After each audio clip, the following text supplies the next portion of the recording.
আমগো পদ্মবিল গ্রামের অনেক রহস্য আছে। এই গ্রাম নিয়ে আপনার মনে যে প্রশ্ন আর জানার ইচ্ছা জমা রয়েছে সেটা আমরা সবাই বুঝতেছি। গ্রামে তো এখনো যাইতে পারলেন না, আপাতত আমার নাতির মুখ থেকে এই গ্রামের একটা ধারণা নিয়ে নেন। কথাটা সত্যি। আসার পর থেকে যা যা হচ্ছে তাতে পদ্মবিল গ্রাম নিয়ে আমার আগ্রহ বেড়েছে বই কমছে না। মানুষ যেহেতু বেশি, আমি বসেছিলাম বিছানায়, আমার পাশাপাশি সুজন আর রুহুল আমিন। ওদিকে 4টি চেয়ারে ওহিদুল ইসলাম, দিলীপ মাস্টার, জাহাঙ্গীর হুজুর আর জামশেদ ইসলাম। নিচে টুলে বসে আছেন রমজান চাচা। আমি একটা বালিশ কোলে নিয়ে আরাম করে বসে বললাম, তাহলে সুজন, এবার শুরু করো তোমার গল্প। আমার গল্পটা কিন্তু বেশি পুরানো না, নতুনও না, 2 বছর আগে হইব। তখন আমি স্কুলে পড়ি। শোনেন তাইলে এবার বলি। তখন আমি 8ম শ্রেণীতে পড়ি। এই ঘটনা শুরু হয় নতুন ক্লাসে ওঠার সপ্তাহ 2 পর থেকে। সেদিনের কথা ওর দিব্যি মনে আছে। সকালবেলা স্কুলে ঢুকে সবেমাত্র ক্লাসে এসে বসেছে, এমন সময় টিচার এলো। ক্লাস টাইম শুরু হওয়ার খানিকটা আগেই চলে এসেছেন স্যার। সবাই যেমন অবাক হলো তেমনি বিরক্তও হলো। হারুন স্যার বরাবরই তাদেরকে জ্বালিয়ে মারেন। সারা স্কুলে যদি কারো ওপর সব শিক্ষার্থী বেশি নাখোশ হয়ে থাকে, তিনি হচ্ছেন এই ব্যক্তি।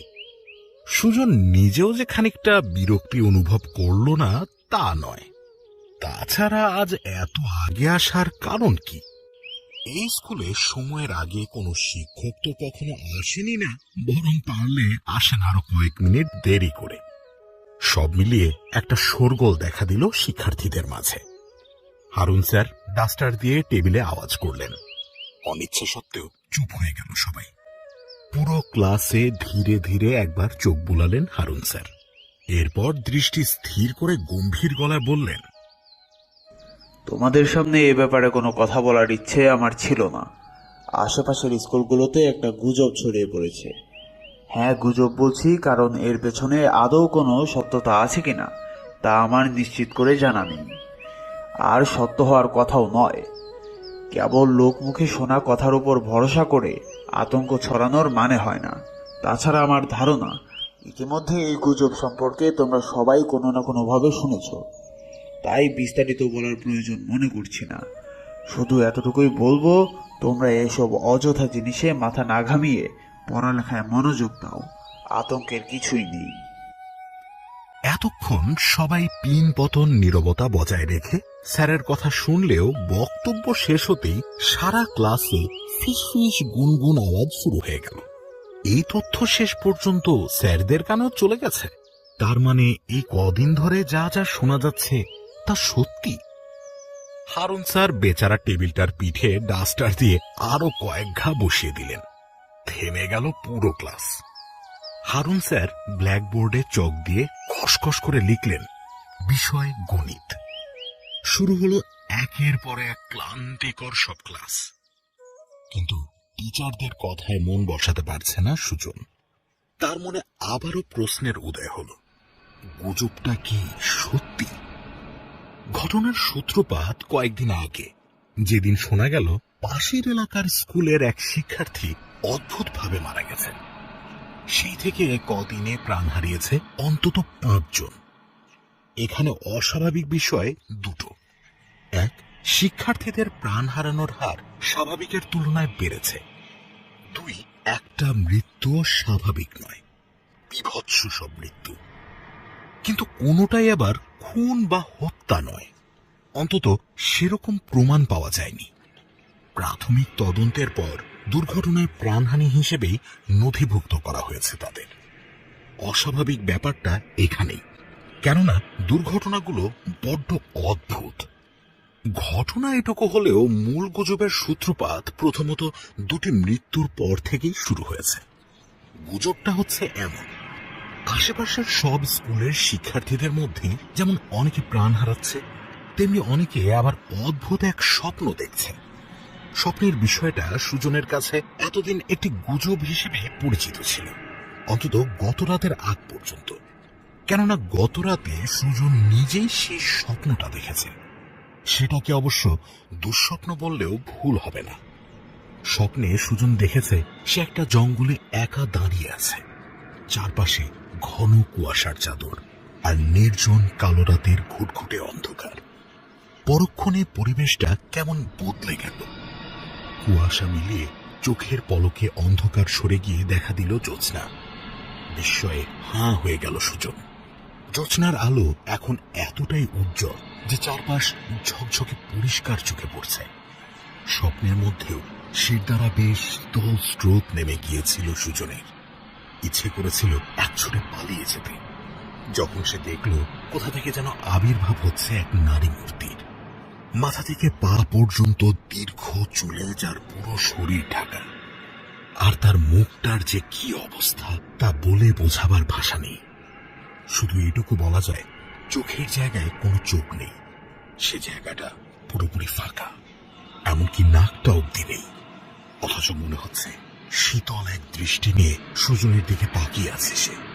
পুরো চেহারায় কিছু যদি থেকে থাকে তা হচ্ছে কেবল মুখ। অস্বাভাবিক কালো দুটো ঠোঁট আচমকা নড়ে উঠল। দাঁতগুলো মোটেও মানুষের মতো নয়, ছোট ছোট কিন্তু বড্ড সুচালো। শিরশিরে অনুভূতি দেওয়া ঠান্ডা কণ্ঠে নারী মূর্তিটি সুজনকে এক ভয়ানক প্রশ্ন করল। খুন করবি? কারো ওপর তোর খুব রাগ, তাই না রে? মন চায় না খুন করতে? করবি খুন? সুজন বিস্ময়ে হতভম্ব হয়ে গিয়েছিল। কারো উপর তার রাগ আছে কি নেই সেটা এই নারী মূর্তি জানে কিভাবে? বেশি কিছু ভাবার সুযোগ পায়নি সুজন, কারণ নারী মূর্তিটি তার উত্তরের অপেক্ষা করেনি, বরং তাকে একটা প্রস্তাব দিয়েছে সহজ পদ্ধতিতে খুন করার।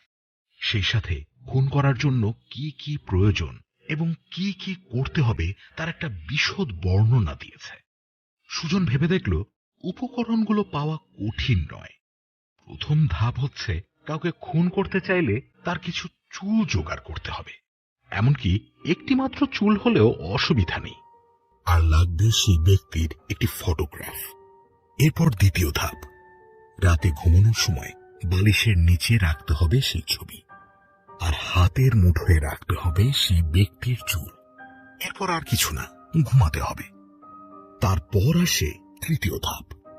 গভীর ঘুমে তলিয়ে যাওয়ার পর শুরু হবে একটি স্বপ্ন। স্বপ্নের ভেতর হাতে ধরা থাকবে বালিশের নিচে রাখা সেই ছবিটি। সামনে তাকালে দেখা মিলবে একটা ছোট্ট মাটির ঘরের।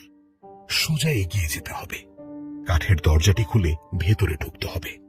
এখানে বলে রাখা ভালো, সেই দরজা যে কেউ খুলতে পারবে না। খুলতে হলে খুন করার মতো আত্মবিশ্বাস থাকতে হবে, তবেই দরজাটি খুলবে। দরজাটি খোলার পর ভেতরে গেলে দেখা যাবে ঘরের চারপাশের দেয়ালে ছড়িয়ে আছে অসংখ্য তীক্ষ্ণ কাঁটা। হাতের ছবিটা নিয়ে যে কোনো একটা কাঁটায় এমন ভাবে আটকে দিতে হবে যেন ছবিটি ফুটো হয়ে কাঁটা বেরিয়ে থাকে। তারপর ঘর থেকে বেরিয়ে আসতে হবে। সকালে ঘুম যখন ভেঙে যাবে তখন করতে হবে আসল কাজটি। হাতের মুঠোয় থাকা চুলগুলো আগুনে পুড়িয়ে ফেলতে হবে, আর ওটাই শেষ কাজ। যতক্ষণ এই শেষ কাজটি না করা হবে ততক্ষণ শিকার বেঁচে থাকবে, আর আগুনে পোড়ালে শিকার খতম। যাওয়ার আগে আরেকবার কথাগুলো মনে করিয়ে দিয়েছিল নারী মূর্তিটি।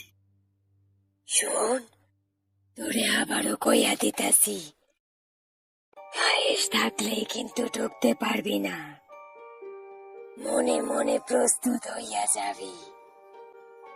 একবার ঘরে ঢুকতে পারলে তোর ক্ষমতা টের পাবি।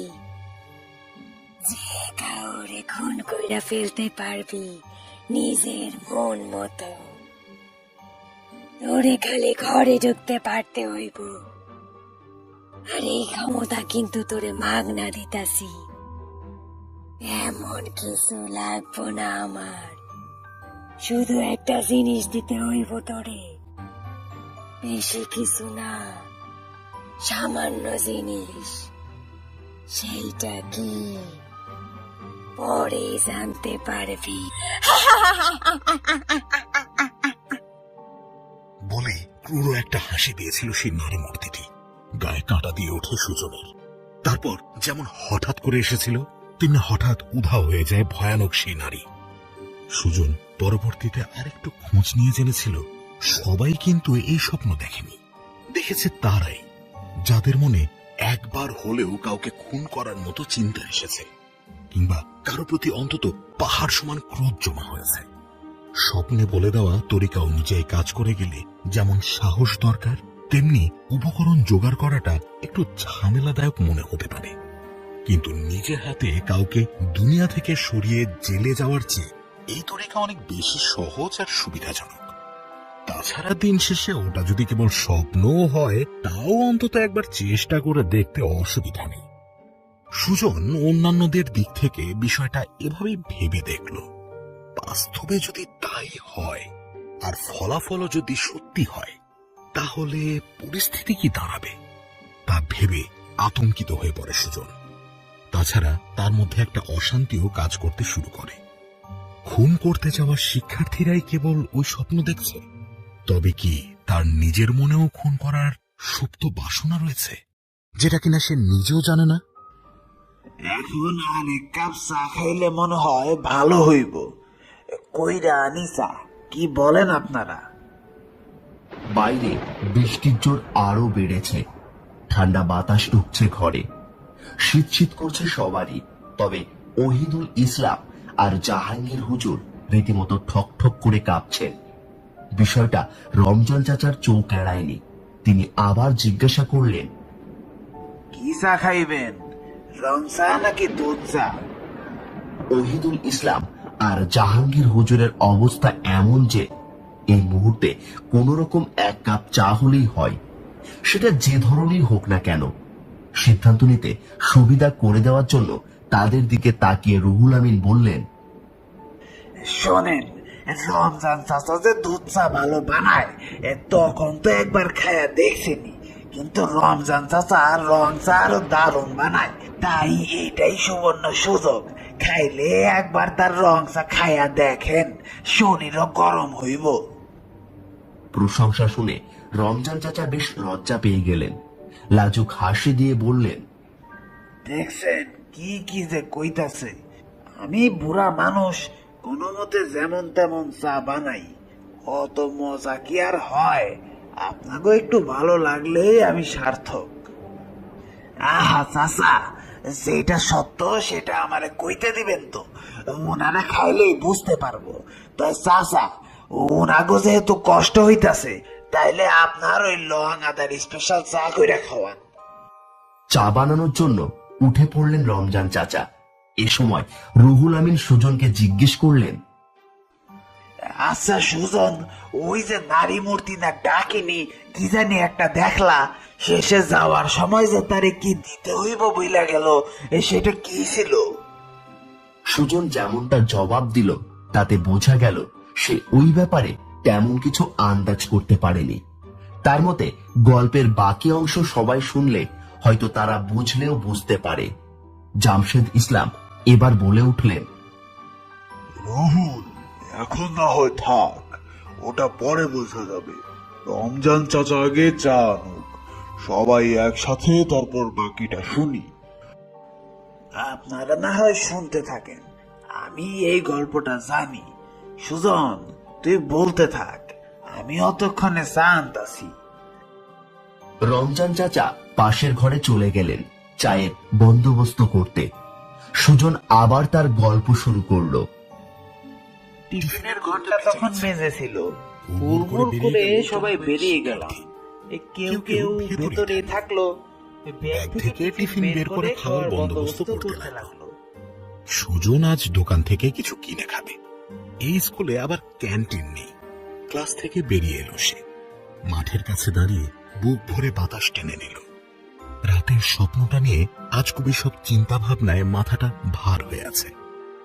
মাঠের ছেলেপেলেরা খেলছে, ওদের দিকে তাকিয়ে একটা সিদ্ধান্ত নিয়ে ফেলল সে। না, কাউকে খুন করার ইচ্ছে তার নেই, ওসব তাকে দিয়ে সম্ভব না। আচ্ছা, এমনও তো হতে পারে রাতে যে স্বপ্নটা দেখেছিল সেটা কেবলই একটা সাধারণ স্বপ্ন। নিশ্চয়ই ব্যাপারটা কাকতালীয় ছিল, হয়তো ওর সব গুজব নিয়ে বেশি বেশি ভাবার ফল। এখন হাবিজাবি চিন্তা করার সময় নেই।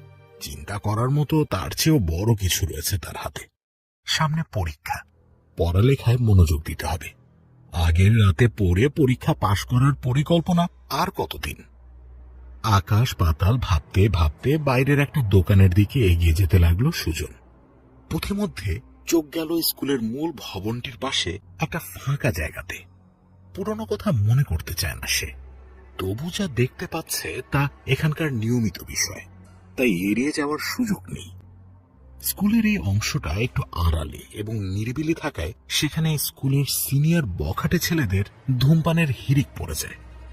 তাদের মধ্যে সুজনের বয়সী 2-3 জন যে থাকে না তা নয়, সেই সাথে জায়গাটা বখাটেদের শিকার ধরার জায়গাও বটে। সুজন দেখল আজকের শিকার তার নিচের ক্লাসের একটা ছেলে, আর শিকারী বরাবরের মতোই তার ক্লাসের মতিন, রতন আর শফিক। সুজন একপাশে দাঁড়িয়ে গেল। যদিও তার এইসব দেখার ইচ্ছে নেই, কিন্তু কেন যে সে দাঁড়ালো সেটা সে জানে না। মতিন এ মুহূর্তে নতুন ছেলেটির কলার ধরে গালে ইচ্ছে মতো চর বসাচ্ছে। পাশেই রতন একটা বনরুটি খাচ্ছে আর দাঁত কেলিয়ে হাসছে, আর তার পাশে নির্বিকার চেহারা নিয়ে তাদেরকে দেখছে শফিক। চরের আওয়াজ শোনা যাচ্ছে বেশ ভালোভাবে, কিন্তু আশপাশ থেকে সবাই দেখলেও কেউ কিছু বলছে না। মতিনের দলকে কিছু বলার সাহস নেই কারো, শুধু দেখে যেতে হবে। প্রতি স্কুল বা ক্লাসে কিছু ছেলেপেলে থাকে যারা সব সময় শক্তি আর ক্ষমতা দেখায় দুর্বলদের ওপর। তাদের মধ্যে আবার কিছু থাকে যারা সেই সীমাটাও লঙ্ঘন করে ফেলে। মতিনের দল ঠিক সেরকম। বিদেশে ইংরেজিতে যাদেরকে বলা হয় বুলি। সুজন তাদেরকে দেখতে দেখতেই কিছু বিষয় জানতে পারল। যেমন মতিনের দল ছেলেটিকে বলেছিল তাদের জন্য টিফিন এনে দিতে, কিন্তু ছেলেটা সেটা পারেনি। কেন পারেনি সেটার জন্য এক দফা চর খেতে হলো তাকে। ছেলেটি জানালো তার কাছে আজ কোনো টাকা নেই। কেন টাকা নেই সেটার জন্য আরেক দফা চর খেতে হলো তাকে। ব্যাপারটা এমন যেন এই ছেলেটি মতিনের দলের কেনা গোলাম। মতিনের দল যাকে একবার ধরে তার মানসিক অবস্থা যে কি হয় তা বলার মতো নয়, সেটা সুজন বেশ ভালো করেই জানে। ক্লাসের অন্যদের টিফিন মেরে দেওয়া, নিজের খরচ না করে অন্যদের টাকায় টিফিন আনানো, ক্লাসের একজনকে দিয়ে আরেকজনের টাকা চুরি করানো, দামি জিনিসপত্র হাতিয়ে নেওয়া, মারধর করা ইত্যাদি মতিনদের দৈনন্দিন কাজ। কে আর কি বলবে, ক্লাসের সবাই তো ভুক্তভোগী। শিক্ষার্থীদের বাবা মারা মনে করেন স্কুল নিরাপদ, সেখানে বাচ্চারা মনের আনন্দে লেখাপড়া করে, কেউ জ্বালায় না। কিন্তু বাস্তবতা ভিন্ন। কতটা আনন্দে কি হয় সেটা শিক্ষার্থীরাই ভালো জানে। টিচারদের কাছে অভিযোগ করার উপায় নেই, কারণ অভিযোগ করলে আবারও মতিনের মতো কারো হাতে মার খেতে হয়। ভয়ে কেউ তাই মুখ খোলে না। দুর্বল হলে শিকারের হাতে তাকে পড়তেই হবে। টিফিন না পেয়ে মতিন চর মারতে মারতে এক পর্যায়ে ছেলেটির মুখে লাথি মেরে বসল। আচমকা লাথি খেয়ে সামলাতে পারল না ছেলেটি, ছিটকে দূরে গিয়ে পড়ল। মুখে হাত দিয়ে ব্যথায় কাতরাচ্ছে সে। মতিনের কোনো ভ্রুক্ষেপ নেই, বরং সে রাগে ফুঁসছে। আর এই ঘটনায় মজা পাচ্ছে রতন আর শফিক। এমন সময় ভয়ানক এক ঘটনার সাক্ষী হল সুজন। মতিনদের থেকে খানিকটা দূরে একটা বৈদ্যুতিক পিলার। আচমকা কোনো এক অদ্ভুত ভাবে সেখান থেকে একটা বৈদ্যুতিক তার ছিঁড়ে এসে মতিনের গায়ে পড়ল। আর শুধু পরেই ক্ষান্ত হল না, কিভাবে যেন মতিনের শরীরে পেঁচিয়ে গেল সেটা। সারা শরীরে বিদ্যুৎ খেলে যাচ্ছে ওর। থরথর করে মৃগী রোগীর মতো কাঁপছে সে। মুহূর্তেই সরে গিয়েছিল রতন, শফিক আর সেই ছেলেটি। দেখতে দেখতে আরো অদ্ভুত ব্যাপার ঘটল। সম্ভবত পানির মোটর চালু ছিল। স্কুল ভবনের ছাদ থেকে টাঙ্কি ভরে পানি পড়তে থাকলো, তা আবার মতিনরা যেখানে দাঁড়িয়ে ঠিক সেদিকেই। সুজন মনে করতে পারল না টাঙ্কির পানি কখনো এদিকে পড়েছিল কিনা। সাধারণত পানিটা পড়ে অপর দিকে, কিন্তু আশেপাশের সবাই বিস্ময় নিয়ে দেখল যে মতিনের পায়ের নিচে পানি গড়িয়ে এসে জমা হয়েছে। এবার সমান তালে বিদ্যুৎ প্রবাহিত হচ্ছে মাটি আর মতিনের শরীরে। কেউই এগোতে পারল না তাকে বাঁচানোর জন্য। অবশ্য এগোবেই বা কে? কেউ কেউ ভয়ে চিৎকার করে চোখ বন্ধ করল। দুবার পটকাবাজির মতো আওয়াজ করে মতিনের শরীরটা জ্বলে ওঠার পর থেমে গেল সবকিছু। মতিন নিস্তেজ, সেই দেহে আর প্রাণ নেই। পুরো ব্যাপারটা ঘটে গেল মাত্র কয়েক সেকেন্ডে। কেউ আর ওদিকে তাকিয়ে থাকতে পারল না। সেই সময় সুজনের কেমন একটা হিমশীতল অনুভূতি হলো। তার মনে হলো মতিনের চারপাশে অনেকগুলো অস্পষ্ট আবছায়া মূর্তি ঘুরে বেড়াচ্ছে। সুজন বুঝে উঠতে পারল না সে যা দেখছে তা কি চোখের ভুল। একই সাথে তার মাথা আর ঘাড় প্রচন্ড ভারী ভারী লাগছে, যেন কেউ তার ঘাড়ে মাথায় চেপে বসেছে। সুজনের মনে হলো এই বুঝে সে বমি করে ফেলবে, কিন্তু না, ধীরে ধীরে চাপটা কমে গেল। তাকিয়ে দেখল মতিনের চারপাশের ঘোলাটে ভাবটাও দূর হয়েছে। এদিকে স্কুল থেকে শিক্ষকরা বেরিয়ে এসেছেন, অ্যাম্বুলেন্স ডাকা হচ্ছে। বেশ শোরগোল পড়ে গেল চারপাশে। মতিনের মৃত্যুকে শেষ পর্যন্ত দুর্ঘটনা হিসেবে ঘোষণা দেওয়া হলো। দুর্ঘটনাই বটে, তবে অস্বাভাবিক দুর্ঘটনা। সুজন পরে জিজ্ঞেস করে জেনেছিল তার মতো চাপা অনুভূতি নাকি বাকিদেরও হয়েছে। এমনকি মতিনের চারপাশে অস্পষ্ট আবছায়াগুলো তারাও দেখেছে, কিন্তু নিশ্চিত হতে পারেনি। সুজনের মতোই ভেবেছে চোখের ভুল। তবে একটা ব্যাপার সত্যি, যারা সামনে থেকে দেখেছে তারা সবাই কিছুটা হলেও মানে যে মতিনের ঘটনার সময় অদৃশ্য কেউ কলকাঠি নাড়ছিল। কারণ কিভাবে সম্ভব যে ওরকম একটা বিদ্যুতের তার তার গায়ে পড়ে পেঁচিয়ে গেল অমন করে? আর কিভাবেই বা একই সময়ে ছাদ থেকে পানি সেদিকেই পড়ল? আপাত দৃষ্টিতে বাস্তব মনে হলেও কেমন যেন অবাস্তব মনে হচ্ছে পুরো বিষয়টা। এমন দুর্ঘটনা কেউ আগে কখনো দেখেনি, যেন জোর করে সেটা ঘটানো হয়েছে। কিন্তু কেউ নিশ্চিত হতে পারল না কে এমন কাজটা করবে, কার এমন অশুভ শক্তি। কেউ না জানলেও সুজন ঠিকই জানে কে মতিনের মৃত্যুর পেছনে কলকাঠি নেড়েছে। যখন তারের মধ্যে মতিন পেঁচিয়ে যেতে শুরু করেছিল, তখন বিষয়টা দেখতে ভিড় করেছিল সবাই। সে সময় মুহূর্তের জন্য একবার পেছনে তাকিয়েছিল সুজন। খানিকটা উঁচু জায়গায় দাঁড়িয়ে থাকায় ওর দেখতে একটু অসুবিধা হয়নি। কেউ খেয়াল না করলেও সে দেখেছিল ভিড় থেকে কিছুটা দূরে দাঁড়িয়ে লাইটার দিয়ে হাতে ধরে রাখা কিছু চুল পুড়িয়ে দিচ্ছে আর মিটমিট করে হাসছে তাদেরই ক্লাসের মাসুম। গল্পের এই পর্যায়ে এসে সুজন থেমে গেল, গম্ভীর হয়ে আছে। বুঝতে পারছি ওর মনের ভেতর এখন কি চলছে। আমরাও কেউ আর কথা বলতে পারলাম না। রমজান চাচা এর মধ্যে চা এনে বসেছেন। কাপে তখনও অর্ধেকের মতো চা বাকি। খেতে দারুণ, কিন্তু গল্পের এই অংশটা শুনে ওটুকু আর গলা দিয়ে কারো নামতে চাইছে না। বেশ কিছুক্ষণ নীরবতা বিরাজ করল আমাদের মাঝে। হঠাৎ নিস্তব্ধতা ভেঙে কথা বললেন জামশেদ ইসলাম। ভাবতে পারিনি এমন একটা কিছু হতে পারে।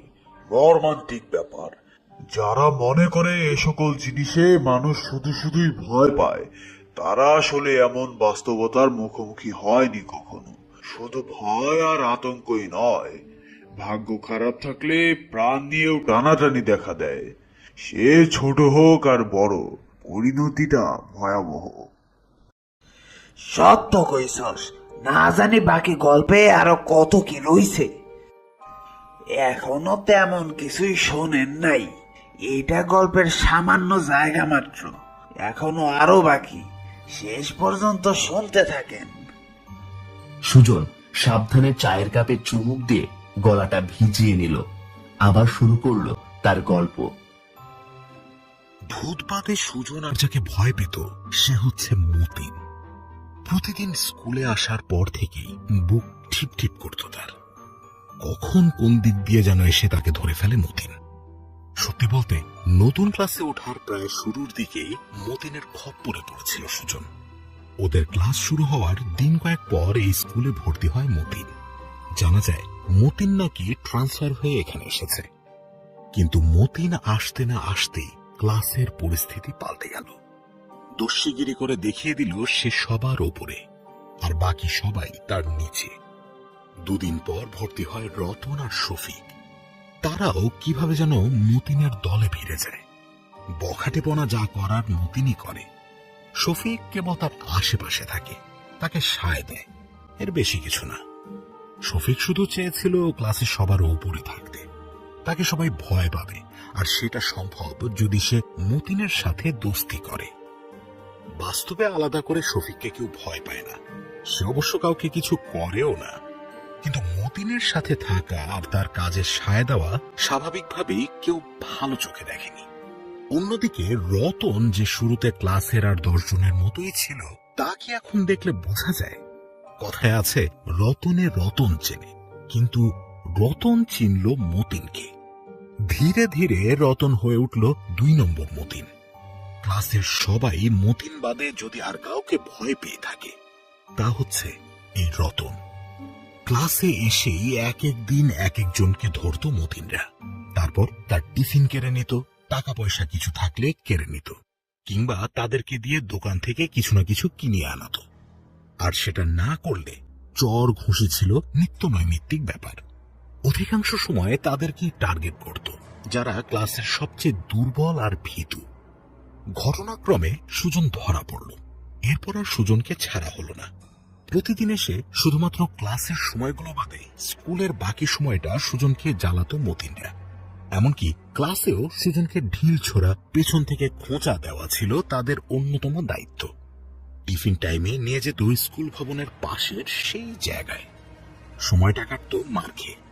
খেলার ছলে বসিয়ে দিত কিল ঘুষি, কোথাও লুকিয়ে থাকলে সুজনকে খুঁজে ধরে নিয়ে আসতো ওরা। সুজন বরাবরই ভীতু প্রকৃতির, কারো গায়ে হাত তোলার মনোবল ওর নেই, গায়ের জোর আরো পরের ব্যাপার। দিনকাল এভাবেই কেটে যাচ্ছিল। সুজন জানে না ওর মুক্তি মিলবে কবে, কিন্তু ঘটনার মোড় ঘুরে গেল একদিন। সেদিনও বরাবরের মতো সুজনকে জ্বালাচ্ছিল মতিনরা। সুজনের হাত মুচড়ে ধরেছিল এটা দেখতে যে সুজন কতক্ষণ সেটা সইতে পারে। যন্ত্রণায় সুজনের প্রাণ বেরিয়ে যাওয়ার জোগাড়, কিন্তু এটাই মতিনদের কাছে একটা খেলা। এমন সময় কে যেন এসে মতিনদের থামতে বলল, ছেড়ে দিতে বলল সুজনকে। সুজন অবাক হয়ে দেখল, সে আর কেউ নয়, তাদের ক্লাসে নতুন ভর্তি হওয়া মাসুম। কয়েকদিন আগেই সে দেখেছে সুজনকে ক্রমাগত জ্বালাচ্ছে মতিনরা, তাই আজ আর কিছু না বলে পারেনি। মতিনরা প্রথমে অবাক হয়েছিল এই ভেবে যে তাদেরকে বাধা দেওয়ার এমন সাহস মাসুম পেল কিভাবে। পরক্ষণেই বেশ মজা পেয়ে গেল ওরা। যাক, শেষ পর্যন্ত আরেকজনকে পাওয়া গেছে জ্বালানোর মতো। মতিন বরাবরই ছিল শক্তিশালী, সে সোজা গিয়ে একটা ঘুষি বসিয়ে দিল মাসুমের মুখে। মাসুম বাধা দেওয়ার সময়ও পেল না। মতিনের সাথে যোগ দিল রতন। অবশ্য শফিক যোগ দেয়নি, শুধু নীরব দর্শকের দায়িত্ব পালন করছিল। এদিকে দুজনের মার খেয়ে মাসুমের দাঁড়ানোর শক্তিটা নেই বললেই চলে। মতিন এরই মাঝে একবার সুজনের দিকে তাকিয়ে বলল, তোর আজ কপাল ভালো, যা এখনের জন্য তোর ছুটি, ভাগ সামনে থেকে। এই বলে মাসুমকে নিয়ে ব্যস্ত হলো মতিনরা। মাসুম সাহায্য করতে এসেছিল, কিন্তু সুজন একটু সাহায্য করতে পারল না। তবে এটা ঠিক, শেষ পর্যন্ত সুজন মুক্তি পেয়েছে। ওকে আর এখন মতিনরা চালায় না, ওর পরিবর্তে মাসুমকে জ্বালিয়ে মারে তারা। কিন্তু মাসুম গায়ে গতরে দুর্বল হলেও পাল্টা উত্তর এবং গোয়ার্তুমি করতে দ্বিধাবোধ করত না। আর এই ব্যাপারটাই ওকে মতিনের শত্রু বানিয়ে দিয়েছিল। বাকিদেরকে মতিন যে পরিমাণ যন্ত্রণা দিত তার চেয়েও বেশি দিতে লাগলো মাসুমকে। এমনকি তাকে দিয়ে আরেকজনের ব্যাগ থেকে টাকা চুরি করানোর চেষ্টা করল, যদিও মাসুম সেটা করেনি। আর এতে বেদম পেটানো হলো মাসুমকে।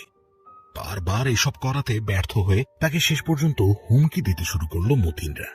তাকে বলল, যদি সে তার বাপের কাছ থেকে টাকা না আনে তাহলে তাদের জমির ফসলে আগুন লাগিয়ে দেবে। মাসুমে স্কুল পাল্টে অন্য স্কুলে যেতে পারবে না, কারণ ওর কৃষক বাবার আয় রোজগার ততটা সুবিধার নয়। তাছাড়া আশেপাশের স্কুলের মধ্যে এই স্কুলের টিউশন ফিটা তুলনামূলক কম, তাই ঠেকায় পড়ে এখানেই থেকে যেতে হচ্ছে মাসুমকে। আর এই সুযোগটাই নিতে শুরু করলো মতিনরা। উপায় না দেখে মাসুমকে শেষ পর্যন্ত কোনোভাবে টাকা জোগাড় করে তাদের দিতে হতো। এমনকি কখনো কখনো তাদের বাড়িতে বিক্রির জন্য রাখা চাল বা আলু থেকে কিছু অংশ চুরি করে আনতে হতো। মতিনরা দিন দিন তাদের চাহিদা বাড়িয়ে দিচ্ছিল, আর সেসব পূরণের দায়িত্ব ছিল মাসুমের। মতিনদের দেখে কে বলবে যে তারা ছোট, এলাকার কোনো গুন্ডা পান্ডা নয়। ক্রমাগত সীমা ছাড়িয়ে যাচ্ছিল মতিনরা। যে কোনো জিনিসই হোক। মাসুম কোনোদিন দিতে না পারলে বা পরিমাণে কম দিলে তার ভাগ্যে ছিল অশেষ দুর্ভোগ। প্রতিদিন শরীরে বা চেহারার কোথাও না কোথাও একটা দুটো ব্যান্ডেজ থাকতই। এই সবকিছুই চোখে পড়ত সুজনের, কিন্তু একটুও সাহায্য করতে পারত না সে। মাসুমের প্রতি সে কৃতজ্ঞ, আবার একই সাথে ওর এই অবস্থার জন্য নিজেকেই দায়ী করতে থাকে সুজন। অপরাধ বোধে সুজনের চোখের দিকেও তাকাতে পারত না সে। যতবারই মাসুম তার দিকে তাকাতো, সুজন আস্তে করে চোখ সরিয়ে নিত। যতবারই পাশ দিয়ে যেত, সুজন মাথা নিচু করে থাকত। যেখানে কিনা ও হাত গুটিয়ে বসে আছে, সেখানে মাসুমের ওই চোখে সরাসরি তাকানোর সাহস কি তার থাকতে পারে? ইদানিং মাসুমের চোখ কেমন নিষ্প্রাণ হয়ে থাকে। শুধুমাত্র প্রাণের দেখা মেলে একটা সময়, যখন মতিন আর তার রতনের হাতে মার খেয়ে ঠোঁটমুখ ফাটিয়ে ফেলে সে। ফিরে আসার সময় তাকে প্রতিবারই আড়াল থেকে দেখে সুজন। চোখ দুটো তখন জল করে মাসুমের, যেন কনকনে আগুন। আর বিড়বিড় করে একটা কথাই প্রতিবারই আওড়াতে শোনা যায় তাকে, মায়েরা ফেলামু, একদিন আমি সত্যই ওগুলো মায়েরা ফেলামু। মতিনের মৃত্যুর ঠিক 3 দিন পর একই পরিণতি হলো শফিকের। এবারও টিফিন টাইমে সবার চোখের সামনেই সবটা ঘটল। শফিককে ঘিরে অস্পষ্ট আবছায়া মূর্তি, চাপা অনুভূতি, সবই এক। শুধু শফিকের মৃত্যুর ধরনটা ভিন্ন। মতিনের পরিণতির পর শফিক আর রতন একদম চুপ মেরে গিয়েছিল। তাদের নেতাই যখন নেই, আর কি বা করবে তারা? তার উপর চোখের সামনে অমন ঘটনা দেখে স্বাভাবিক থাকাটা কঠিন। সেদিন টিফিন টাইমে সবাই যে যার মতো সময় কাটাচ্ছে। কেউ বাইরে খেলছে, কেউ খাচ্ছে, কেউ টেবিলে মাথা রেখে একটু ঘুমিয়ে নিচ্ছে, কেউ আবার বসে কিংবা দাঁড়িয়ে গল্প করছে। বেশিরভাগ আলোচনায় মতিনকে নিয়ে। কিন্তু আচমকাই ঘটে গেল ভয়ানক ঘটনাটা। রতন সে সময় ক্লাসে নেই। শফিক মনমরা চেহারা নিয়ে তার টেবিলে একা বসেছিল। হঠাৎ আওয়াজ করে সিলিং এ ঘুরতে থাকা ফ্যানটা কিভাবে যেন খুলে পড়ল শফিকের একটু পাশে। ফ্যানটা ঘুরছিল ফুল স্পিডে। পরন্ত অবস্থায় তার পাখাগুলো ছুঁয়ে গেল শফিকের গলা। যা ঘটার তাই ঘটল। কেউ কিছু বুঝে ওঠার আগে ধর থেকে আলাদা হয়ে গেল শফিকের মাথাটি। কয়েক সেকেন্ড সবাই স্থির দৃষ্টিতে তাকিয়েছিল ওদিকে। এরপর আচমকাই আকাশ কাঁপানো চিৎকার দিয়ে দৌড়ে ক্লাস থেকে বেরিয়ে যেতে শুরু করলো সবাই। সুজন আশেপাশে তাকিয়ে খুঁজল, মাসুম নেই সেখানে। কাঁপতে কাঁপতে ক্লাস থেকে বেরিয়ে এলো সে।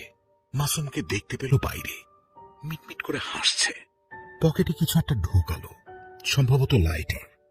কম্পিত কণ্ঠে তাকে জিজ্ঞেস করলো সুজন, কি করলি এটা তুই মাসুম? কেন করলি?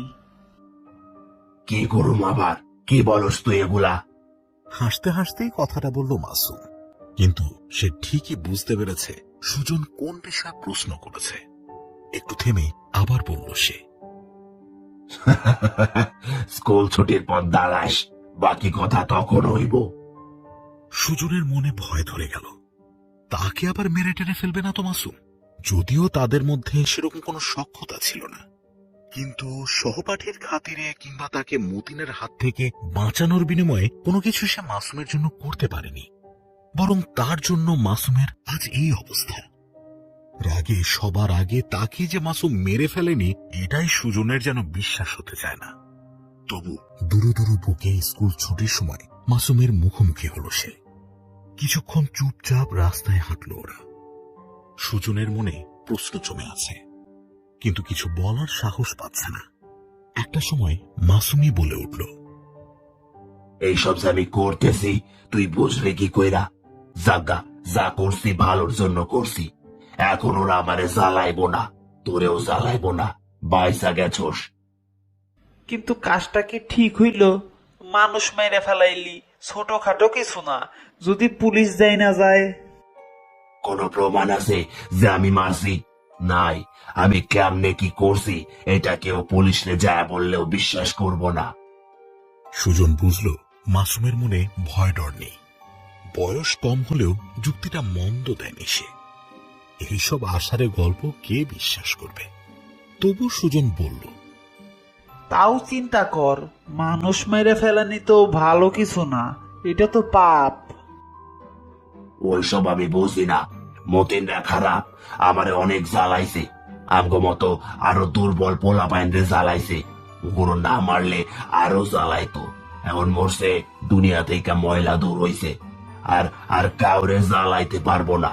আমি তো চাইছিলাম মতিনরে সবার পরে মারবো। আগে তো মারতে চাইছিলাম শফিকরে। জানি শফিক কাউরে তেমন কিছু করে নাই, কিন্তু ওই মতিন গো লগেই থাকতো, ওগো কাজে সাই দিত। শয়তানের কাজে সাই দেওয়া মানে ওরে শয়তানি বলা যায়। শফিকের পর চাইছিলাম রতন রে মারমু, তারপর শেষে মতিন। ভয় দেখাইয়া তারপর মারার ইচ্ছা ছিল, কিন্তু রাগ সামলাইতে পারলাম না। মতিন রাগে খতম কইরা ফেললাম। তাই মাছ দিয়া শফিক রে সরাইয়া এখন হাতে রতন রে বাঁচাইয়া রাখছি।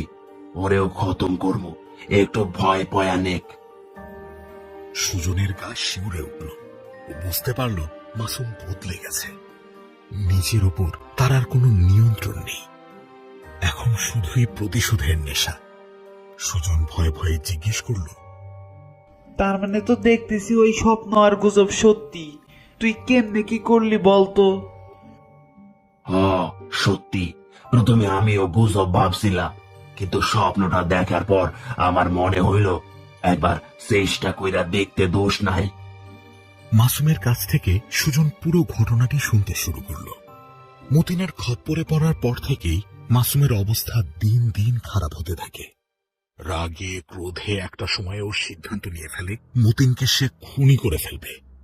কিন্তু ভাবাটা যত সহজ, বাস্তবে করা ততটাই কঠিন। কিন্তু ওর পথ সহজ করে দেয় সেই স্বপ্ন, ঠিক যে স্বপ্নটা সুজন দেখেছিল। স্বপ্ন দেখার পরই মাসুম ঠিক করে ফেলে একবার চেষ্টা করে দেখা যায়। সে সুযোগের অপেক্ষায় থাকে। একদিন মতিনকে অনুসরণ করে জানতে পারল মতিন, রতন আর শফিক প্রায় প্রতিদিনই স্কুলের পর একসাথে ঘুরে বেড়ায়। কিন্তু মাসুম ভেবে পাচ্ছিল না কিভাবে উপকরণগুলো জোগাড় করবে। অনুসরণ করতে গিয়ে সেই সুযোগও একদিন পেয়ে গেল সে। মাসুম দেখল তিনজনে একই সাথে একটা সেলুনে চুল কাটাচ্ছে। সে অপেক্ষা করল। তিনজন বেরিয়ে যাওয়ার পর সুযোগ বুঝে ওদের কিছু চুল সংগ্রহ করে ফেলল। আর ছবি জোগাড় করতে বেশি অসুবিধা হয়নি। ওর একটা বাটন ফোন ছিল, যেটা দিয়ে আবার ছবিও তোলা যায়। মাসুম এক ফাঁকে তিনজনের আলাদা আলাদা ছবি তুলে নিয়েছে। যদিও ছবির কোয়ালিটি বাজে, তবুও ওদের কাজ চলে যাবে আশা করেছিল মাসুম। এরপর কম্পিউটারের দোকান থেকে প্রিন্ট করিয়ে নিয়েছে সেই ছবিগুলো। সবকিছু জোগাড় হওয়ার পর শুরু হয় মাসুমের আসল কাজ। মতিনের ছবি বালিশের নিচে রেখে হাতের মুঠিতে চুল রেখে ঘুমিয়ে পড়ে সে। আচমকাই নিজেকে আবিষ্কার করে এক ফাঁকা মাঠে। কিভাবে যেন হাতে চলে এসেছে বালিশের নিচে রাখা মতিনের সেই ছবিটা। চারপাশ কালো, কেমন যেন ধোঁয়াটে। সামনে তাকাতেই দেখলো একটু দূরে একটা ছোট্ট গোলাকার মাটির ঘর। দেখলে হঠাৎ মাটির ঢিবি বলে মনে হয়। মাসুম ভেবে পেল না সে কি ঘরটায় ঢুকবে। যদি ওটার ভেতরে সেই ডাইনিটা থাকে, আরো ঢুকলেই খপ করে ধরে ফেলে। আকাশ পাতাল ভাবতে ভাবতে মাসুম হঠাৎ শুনতে পেল চারপাশে কেমন যেন ফিসফিস আওয়াজ হচ্ছে। মনে হচ্ছে অনেকগুলো কণ্ঠস্বর, কিন্তু কারা ফিসফিস করবে? কই, কেউ তো নেই। আশপাশে তাকাতে গিয়ে খেয়াল করল ধোঁয়ার মাঝে তাকে ঘিরে কিছু চেহারা ফুটে উঠছে। দেখতে দেখতে সেগুলো রূপ নিল মানুষের দেহের আকৃতিতে। দেহগুলো মানুষেরই, কিন্তু তারা ঠিক মানুষ নয়। চেহারা থেকে শুরু করে হাত পা সবই ফ্যাকাশে। কাপড়গুলো কেমন শতছিন্ন, চোখ ঘোলাটে। দেখে বোঝা যায় তাদের দেহে কোনো প্রাণ নেই। কিন্তু কোনো এক অজানা উপায়ে তারা এগিয়ে আসছে মাসুমের দিকে। ফিসফিস করে কি যেন বলছে তাকে। মাসুম ভয়ে চিৎকার করতেও যেন ভুলে গেল। জীবন বাঁচাতে পড়িমড়ি করে ছুটতে শুরু করলো সে মাটির ঘরটার দিকে। সেখানে না ঢুকে কোনো উপায়ও নেই তার। এক ছুটে ঘরের দরজার সামনে এসে দাঁড়ালো। ধাক্কা দিল কাঠের দরজায়। আতঙ্কে হৃৎপিণ্ড প্রায় বন্ধ হয়ে যেতে চাইল, কেননা দরজা যে খুলছে না। জোরে জোরে ধাক্কা দিতে শুরু করলো মাসুম, কিন্তু না, সামান্য কাঠের দরজা হওয়া সত্ত্বেও কিন্তু এক চুলও নড়ছে না। পেছনে ফিরে দেখল সে মরাগুলো তার ঠিক পেছনেই চলে এসেছে। ৫-১০ জন নয়, বরং আরো অনেক বেশি। মাসুম শেষ চেষ্টা চালালো। শরীরের সর্বশক্তি নিয়ে দরজা আছড়ে পড়ল সে, কিন্তু না, দরজা নয়, যেন একটা দেয়াল। অসহায় অনুভব করল মাসুম। এভাবেই তাহলে শেষটা লেখা ছিল তার কপালে? এখানেই কি তার প্রাণটা খোয়াতে হবে? মরাগুলো ঘিরে ধরল মাসুমকে। না, মাসুম বেঁচেই ছিল। তখনই ঘুম ভেঙে গিয়েছিল তার। ভয়ে ঘামে ভিজে গিয়েছিল শরীর। কাঁপতে কাঁপতে উঠে বসে সে সিদ্ধান্ত নিল, বেঁচে যেহেতু আছে হাল ছাড়বে না। আর ঘর আছে মানে ঘরে ঢোকার উপায়ও আছে। পরপর 2 দিন ধরে চেষ্টা করল মাসুম, কিন্তু সেই মাটির ঘরে ঢুকতে পারল না। আর প্রতিবার মরাগুলো তাকে এসে ঘিরে ধরে। কিন্তু 3য় দিন সফল হলো মাসুম। সেদিন স্কুলে তাকে মাত্রা ছাড়া জ্বালাতন করেছিল মতিন। মাথায় আর পায়ে প্রচন্ড ব্যথা নিয়ে বাসায় এসেছিল সে। ওই রাতেই স্বপ্নে প্রথম মাটির দরজাটা খুলতে পারে মাসুম। বরাবরের মতোই ছুটে গিয়ে দরজার সামনে দাঁড়িয়েছিল। কিন্তু আগে যেখানে দরজা সারা শরীরের শক্তি দিয়েও ধাক্কা দিয়ে খুলতে পারেনি, আজ শুধু দরজাটাতে হাত রাখতেই সেটা খুলে গেল। ঘরে ঢুকে আরো অবাক হয়ে গেল সে। বাইরে থেকে ছোট্ট একটা ঘর মনে হয়, অথচ ভিতরে ঢুকতেই দেখল ঘরটা যেন বিশাল এক হল রুম। ছোট্ট একটা ঘরে এত জায়গা থাকা কি সম্ভব? ঘরটায় কোনো আসবাব নেই, শুধুমাত্র ঠিক মাঝখানে কিছু ঘরের মধ্যে আগুন জ্বলছে। এছাড়া সারা ঘরের দেয়ালে অসংখ্য কাঁটা, যেন মাটির দেয়াল ফুঁড়ে বেরিয়ে এসেছে সেগুলো। আর সেসব কাঁটায় আটকে রাখা অসংখ্য ছবি, মানুষের ছবি। ছবিগুলো দেখে গা শিউরে উঠল মাসুমের, কারণ ছবিগুলোর প্রতিটাতে মানুষের চেহারা শুকিয়ে যেন কাঠ হয়ে আছে। দেখতে ভয়ঙ্কর লাগছে, চোখগুলো নিষ্প্রাণ। এর মানে কি ছবির মানুষগুলো এখন আর বেঁচে নেই? মাসুমের মতোই আরো অনেকে এসে ওই ছবিগুলো কি রেখে গেছে? মাসুম আর সেগুলোর দিকে তাকিয়ে থাকতে পারল না। সে ঘরের একপাশে গিয়ে একটা কাঁটায় মতিনের ছবিটা আটকে দিল। তারপর আর কোনো দিকে না তাকিয়ে বেরিয়ে এলো ঘর থেকে। ঘুম ভেঙে গেল সাথে সাথেই। স্বস্তির নিঃশ্বাস ফেলল মাসুম। তার প্রথম কাজ শেষ। পরদিন সকালে স্কুলে হাজির হলো সে, কিন্তু সেদিন আর ধরা দিল না মতিনদের কাছে। লুকিয়ে থাকল। তাকে না পেয়ে মতিনরা তখন নিচের ক্লাসের আরেকটি ছেলেকে মারধর করতে ব্যস্ত। এটাই মোক্ষম সুযোগ। তখনই মাসুম একটু দূরে দাঁড়িয়ে তার কাছে থাকা মতিনের চুলগুলোতে লাইটার দিয়ে আগুন ধরিয়ে দিল। বাকিটা ঘটল সবার সামনে। মাসুমের এই ঘটনা শুনে গায়ে কাঁটা দিয়ে উঠল সুজনের। এরকম কোনো কাজ সে জীবনেও করতে পারত না, ভয়েই মরে যেত। সে মাসুমকে বলল, যা করছিস করছিস, মতিনের ওপর রাখছিল, কিন্তু হয়তো এখন আর নাই। 2 জনরে তো সরাইয়া দিলি, অন্তত রতন রে ছাইড়া দে, আর এমন কাম করিস না। সেইটা আমার উপর সায়রা দে, তোর চিন্তা করা লাগবো না, ওইটা আমার ব্যাপার। ভয় পাস না, তোরে আমি মারবো না, তোর ওপর আমার কোনো রাগ নাই। এই বলে মাসুম সুজনকে রেখে চলে যায়। সুজনের কথা যে মাসুম শোনেনি তার প্রমাণ পাওয়া গেল পরদিন দুপুরে। রতনের মরদেহ পাওয়া যায় তাদের বাড়ির পুকুরে। গোসল করতে গিয়েছিল সেখানে। এক ডুব দেওয়ার পর আর উঠে আসেনি রতন। ডুবে গিয়েছে ভেবে লোকজন ওকে উদ্ধারের জন্য পানিতে নামে। হ্যাঁ, সত্যি ডুবে মরেছিল রতন, কিন্তু তার মাথাটা একদম পানির নিচে কাদায় গেঁথেছিল, আর পা দুটো ছিল ওপরে। পরপর মতিন আর শফিকের ঘটনার পরই স্কুল কয়েকদিনের জন্য বন্ধ ঘোষণা করা হয়েছিল। তাই পরের দিন স্কুল ছিল না তাদের। অবশ্যই স্কুল খোলা থাকলেও রতন আর আসতে পারত কিনা সন্দেহ। শফিকের ঘটনায় প্রচন্ড ভয় পেয়ে গিয়েছিল সে। ক্লাসের সবাই কানাঘুষো শুরু করেছিল, গুজবটা তাহলে সত্যি। আর রতনের ঘটনা ছড়িয়ে পড়ার পর সবার বদ্ধমূল ধারণা হলো এসব আসলেই স্বপ্নের ওই ডাইনির কাজ। সেই কাউকে দিয়ে এসব করাচ্ছে। সুজন জানে না তার এখন স্বস্তি পাওয়া উচিত কিনা, কারণ মাসুম 3 জনকে দুনিয়া থেকে সরিয়ে দিয়েছে। তার জানা মতে আর কেউ বাকি নেই যার উপর মাসুমের রাগ আছে। কিন্তু আসলে কি তাই? মাসুম যদি এখন ওই ক্ষমতার অপব্যবহার শুরু করে, অন্যদের উপরও যদি চড়াও হয়, প্রশ্নের উত্তর মেলে 3 দিন পরে। মাসুম নিজেই তার সাথে দেখা করে। তার চেহারা দেখে সুজন বিস্ময়ে হাঁ হয়ে যায়। মাত্র 3 দিনে এই কি অবস্থা মাসুমের!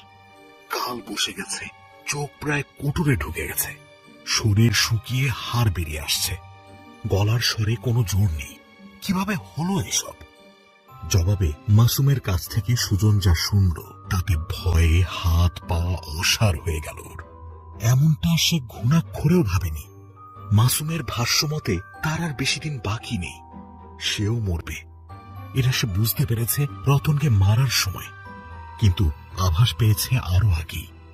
মাসুম যখন মতিনের ছবি ঘরে রাখতে গিয়েছিল তখন বাইরের মরাগুলো তাকে ধরতে দরজার কাছ অব্দি এসেছিল। ঘরে ঢোকার পর তারা আর ধরতে আসে না ঠিকই, কিন্তু চারপাশে ঘুরে বেড়ায়। আর এদিকে পরিবর্তন দেখা যায় শফিকের ছবি ঘরে রাখতে গিয়ে। সেবার মরাগুলো দরজা দিয়ে কিছুটা ভেতরে ঢুকেছিল, তবে পুরোপুরি নয়। সেই সাথে ফিসফিসানিও বেড়ে গিয়েছিল আগের তুলনায়। কিন্তু রতনের ছবি ঘরে রাখার সময় ভয়ে আত্মা শুকিয়ে গিয়েছিল মাসুমের। সেদিন দেখতে পেল যে মরাগুলো ঘরের ভেতর একদম তার চারপাশে গা ঘেঁষে দাঁড়িয়েছে। কানের কাছে ফিসফিস করে বলছে, তোর সময় শেষ, এবার তোর ছবি ঝুলবে। এভাবে বারবার একই কথা বলতে থাকলো ওরা। মাসুম ভয়ে দৌড়ে বেরিয়ে এসেছিল ঘর থেকে। রতনকে খতম করার পর তার মাথায় এসেছিল কেন অমন কথা বলেছিল মরাগুলো। ওই কথার মানে কি এই যে তার নিজের ছবি কেউ রেখে আসবে ওই ঘরে, এরপর তারও মৃত্যু হবে বাকিদের মতো। কিন্তু কেন এমনটা ঘটবে, আর কি বা এমনটা করবে? এই প্রশ্নের উত্তর তাকে জানতে হবে। তাই সেদিন রাত থেকেই মাসুম চেষ্টা করে যাচ্ছে আবারও স্বপ্নের সেই ঘরে ঢোকার। কিন্তু আশ্চর্য ব্যাপার, মাসুম আর ঘুমাতেই পারছে না। সেদিন রাত থেকে মাসুম এ অবধি এক ফোঁটাও ঘুমাতে পারেনি। ওই স্বপ্ন দেখা আর ঘরে ঢোকা তো পরের কথা। মাসুম দুশ্চিন্তায় ক্লান্তিতে দিশেহারা হয়ে গেছে। সেটা স্বচক্ষেই দেখতে পাচ্ছে সুজন। আর যে কিছু করার নেই তা বুঝে গেছে মাসুম। তার ধারণা খুব শীঘ্রই সে পরপারে যাবে, তাই শেষ বিদায় নিয়ে চলে গেল। সুজন এসব কথা ভাবতে ভাবতে নিজেও রাতে কোনোভাবে ঘুমাতে পারল না। সিদ্ধান্ত নিল সকালে মাসুমকে একবার দেখতে যাবে। ওর মনে হলো এ সময় মাসুমের পাশে থাকাটাই বোধহয় ভালো হবে। যেই ভাবা সেই কাজ। সকালে উঠে মাসুমের বাড়িতে গেল সে, কিন্তু গিয়েই শুনল কান্নার রোর। শুনেই সুজনের বুকটা ধড়াস করে উঠল। কি হয়েছে এখানে? মাসুমের কি কিছু হলো? যা আশঙ্কা করা হয়েছিল তাই কি ঘটল শেষ পর্যন্ত? সুজন এক দৌড়ে বাড়িতে ঢুকে গেল। দেখল একটা ঘর থেকে ক্রমাগত ধোঁয়া বেরোচ্ছে। সেদিক থেকেই কান্নার আওয়াজ আসছে। ছুটে গিয়ে যা দেখল তা যেন ও নিজে বিশ্বাস করতে পারল না। একটা বিছানা ঘিরে বাড়ির কয়েকজন মানুষ আহাজারি করছে, আর বিছানায় শুয়ে আছে একজন। সে আর কেউ নয়, মাসুম। ওর দেহে যে প্রাণ নেই তা দিব্যি বুঝতে পারল সুজন। কিন্তু তার চেয়েও আশ্চর্যের ব্যাপার যে মাসুমের চোখ, নাক আর মুখ দিয়ে গল করে ধোঁয়া বেরোচ্ছে। পরে ডাক্তার জানিয়েছিলেন কোন এক অদ্ভুত ভাবে মাসুমের শরীরের ভেতরটা নাকি আগুনে পুড়ে ছাই হয়ে গেছে। হাড় আর চোখ কয়লা হয়ে গেছে একদম। অথচ শরীরের বাইরে কোনো ক্ষতিই হয়নি। সুজন আর সেখানে দাঁড়িয়ে থাকতে পারেনি, এক ছুটে বেরিয়ে এসেছিল। সুজন তার গল্প শেষ করল। তার নানা রমজান চাচার কাছ থেকে জানলাম ঘটনাটা সত্যি। সুজনের কথা থেমে যাওয়ার পর জামশেদ ইসলাম অবাক হয়ে প্রশ্ন করছিলেন, গল্পের শুরু থেকে এই পুরো ব্যাপারটা বেশ ভয়ানক ছিল, কিন্তু শেষে যে এমন কিছু হবে তা চিন্তাও করিনি। এই ঘটনা কি আসলেই সত্যি? সত্য। মাসুমের ঘটনা নিয়ে বেশ জলঘোলা হয়েছিল সেই সময়।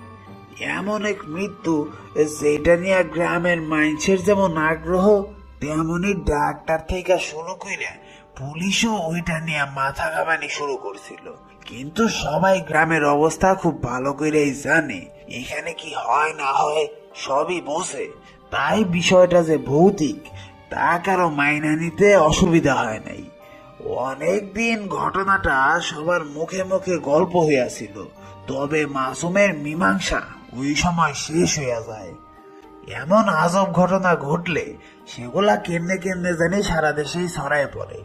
কিন্তু জানেনই তো, এই গ্রাম থেকে কি কারণে জানি না কোনো ঘটনা বাইরে চাওর হয় না, বইলেও কেউ হয়তো বিশ্বাস করে না। তাই পদ্মবিলের রহস্য পদ্মবিলেই থাইকা যায়। সবকিছু শুনে আমরা সবাই বেশ কিছুক্ষণ থম মেরে রইলাম। আসলে এমন একটা ঘটনা কোনো পত্রিকায় বেরোতে দেখিনি, শহরের কারো মুখে ছড়াতে শুনিনি। তবে মর্মান্তিক এই ঘটনায় সুজন এখনো নিজেকে এসবের জন্য দায়ী বলে মনে করে। ওকে অবশ্য দোষ দেওয়া যায় না। চনমনে ছেলেটা এই গল্প বলতে বলতেই কেমন বিমর্ষ হয়ে গিয়েছিল। তবে হ্যাঁ, কিছু বিষয় আমরা আলোচনার পর পরিষ্কার বুঝতে পারলাম। জামশেদ ইসলাম প্রশ্ন করেছিলেন, গল্পের মধ্যে বেশ কিছু জায়গায় রহস্য আর প্রশ্ন থেকে গেছে। আপনারা কি কেউ খেয়াল করেছেন, বুঝতে পেরেছেন সেই প্রশ্নগুলোর উত্তর কি হতে পারে? এবার ওহিদুল ইসলাম কথা বলে উঠলেন, ঠিক সেইভাবে বুঝতে পারি নাই। ওই প্রশ্ন করার মতো অনেকগুলো খটকা আছে গল্পে, এইটা বুঝতে পারছি। জাহাঙ্গীর হুজুরও তাল মিলালেন, আমারও মনে হইল যখন ঘটনাগুলো ঘটছিল তখন কিছু জায়গা সুজন বা মাসুমের চিন্তা ভাবনায় কোনোভাবে এড়াইয়া গেছে, তাই আমারও সেই জায়গাগুলোই প্রশ্ন তৈরি হয়েছে। তবে এইটাও মনে হয়েছে ঘটনার মধ্যে লুকায়া রয়েছে সব উত্তর। গল্পের পুরো সময়টা চুপ করেছিলেন দিলীপ মাস্টার। এবার তিনি মুখ খুললেন, ইমাম সাহেব, আপনার ধারণা সঠিক, উত্তর গল্পের মধ্যেই রয়েছে এবং আমি সেটা বুঝতেও পেরেছি। আমার ধারণা জামশেদ ভাইও ধরতে পেরেছেন, তাই না? হ্যাঁ, এর জন্যই প্রশ্ন করলাম যে আর কেউ খেয়াল করেছেন কিনা। মাস্টার মশাই, আপনি সবাইকে খুলে বলুন না হয়। ঠিক আছে, আপনারা তাহলে বলুন কার কোন জায়গায় প্রশ্ন রয়েছে, আমি উত্তর দেওয়ার চেষ্টা করছি। ওহিদুল ইসলাম ঝটপট প্রশ্ন করলেন, ওই যে মরাগুলো আছিল না, ওরা মাসুমরে ধরতে গেছিল কেন? মানে বলতে চাইছি, ডাইনিটা তো মাসুম, সুতরাং বাকি পোলাপাইনের নিজে থেকে আইসা প্রস্তাব দিচ্ছে খুন করার জন্য, ক্ষমতাও সে দিতে চাইছে। তাইলে মাসুম যখন গেল তখন মরাগুলোরে ভয় দেখাইতেছিল কেন? দিলীপ মাস্টার লেকচারের ভঙ্গিতে বলতে শুরু করলেন, মাসুম যখন মাটির ঘরের সামনে যাওয়ার আগে মাঠে দাঁড়িয়েছিল তখন আসলে একটু বেশি সময় নিয়েই দাঁড়িয়েছিল, কারণ তখনও ওর মনে ছিল দোটানা। মাটির ঘরে ঢুকবে কি ঢুকবে না সেটা নিয়ে সে ভালোই চিন্তিত ছিল। ওর যদি খুন করার মতো সেরকম মনোবল থাকতো তাহলে এত দোটানায় ভুগতো না। সিদ্ধান্ত নিতে যেহেতু দেরি করছিল, সুতরাং একটা সম্ভাবনাও ছিল ওর মাটির ঘরে শেষ পর্যন্ত না ঢোকার।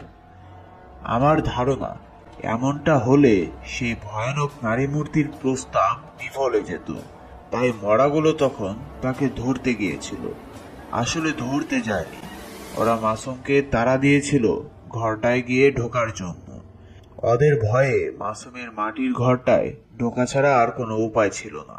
মূলত একটা টোপ ফেলেছিল ওরা। ওই মরাগুলো আসলে কি সত্যি কোনো মানুষ মহিলা অমন হয়েছে? তাহলে ওরা ওইখানে স্বপ্নের মধ্যে কি করে?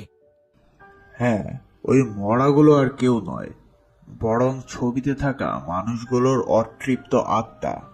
আর যেটাকে স্বপ্ন বলছেন, এমনও তো হতে পারে সেটা কোনো স্বপ্নই নয়। একটা স্বপ্নে সবাই এসে ছবি রেখে যাবে কিভাবে? আমার ধারণা জায়গাটা বাস্তবেই কোথাও রয়েছে, হয়তো মন্ত্রপুত কোনো জায়গা যেটা কখনো কারো চোখে পড়েনি। স্বপ্নটা কেবল ছলনা মাত্র, আর ছবির মানুষগুলো মরে গিয়ে আত্মা হয়ে ওখানে আটকে পড়েছে। এবার জাহাঙ্গীর হুজুর জিজ্ঞেস করলেন, আমার একটা প্রশ্ন, মাসুম যে প্রথমে কয়েকবার মাটির ঘরের সামনে গেছিল, ওর হাতে তো ছবিও ছিল, তাইলে দরজাটা খুলতে পারলো না কেন? কিন্তু পরে আবার কেমনে দরজাটা কোনো চেষ্টা না করতেই খুইলা গেল? ভালো প্রশ্ন। তবে সেই নারী মূর্তির কথাতেই সরাসরি উত্তরটা লুকিয়ে রয়েছে। তার প্রস্তাবের মাঝে একটা তথ্য ছিল এমন যে সবাই দরজাটা খুলতে পারবে না। খুলতে হলে খুন করার মতো প্রবল মানসিকতা থাকতে হবে। মনে আছে আপনাদের, মাসুম প্রথমে 1000 চেষ্টা করেও দরজাটা খুলতে পারেনি, কারণ মাসুমের মাঝে তখনও কিছু নৈতিকতা কাজ করছিল। তার মধ্যে হয়তো রাগ ছিল, ক্ষোভও ছিল, কিন্তু তখনও খুন করার মতো মানসিকতা পাকাপোক্ত হয়নি, কিংবা ওর অবচেতন মন বিষয়টাকে তখনও সঠিক বলে মনে করেনি। তবে তৃতীয় দিন যখন তার সাথে মতিনরা আরো কঠিন ব্যবহার করলো, তখন মাসুমের রাগ চরমে উঠে গিয়েছিল। খুন করতে বদ্ধপরিকর ছিল সে, তাই অবশেষে দরজাটা খুলে যায়। এবার আমি শেষ প্রশ্নটা করে বসলাম, যদিও এর উত্তর কি হতে পারে আমি ধারণা করতে পেরেছি। তবু দিলীপ মাস্টারের মতামত জানার আগ্রহ থেকেই প্রশ্নটা করা। মরাগুলো মাসুমকে তার সময় শেষ এমনটা বলার কারণ কি? তাছাড়া মাসুমের পরিণতি কি উদ্দেশ্য প্রণোদিত, নাকি সে নিজেই নিজের পরিণতি ডেকে এনেছিল? আর ওই নারী মূর্তি যে একটা জিনিস চেয়েছিল, সেটা কি? খেয়াল করে দেখবেন, মাসুম যতবার ছবি রাখতে গিয়েছিল, মরাগুলো প্রথমে দূরে থাকলেও ধাপে ধাপে তারা ঘরের ভেতর মাসুমের একদম কাছে চলে এসেছে। মাসুমের পরিণতি মাসুম নিজে ডেকে এনেছে, এটা বলাই যায়। তবে তার পরিণতি যে উদ্দেশ্য প্রণোদিত, এটাও সত্যি বলেই আমি মনে করি।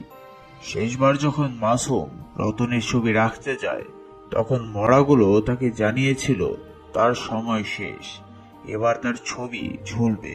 এটা বলার কারণ, যাদের প্রতি মাসুমের রাগ ছিল তাদের সবাইকেই সরিয়ে ফেলেছে সে।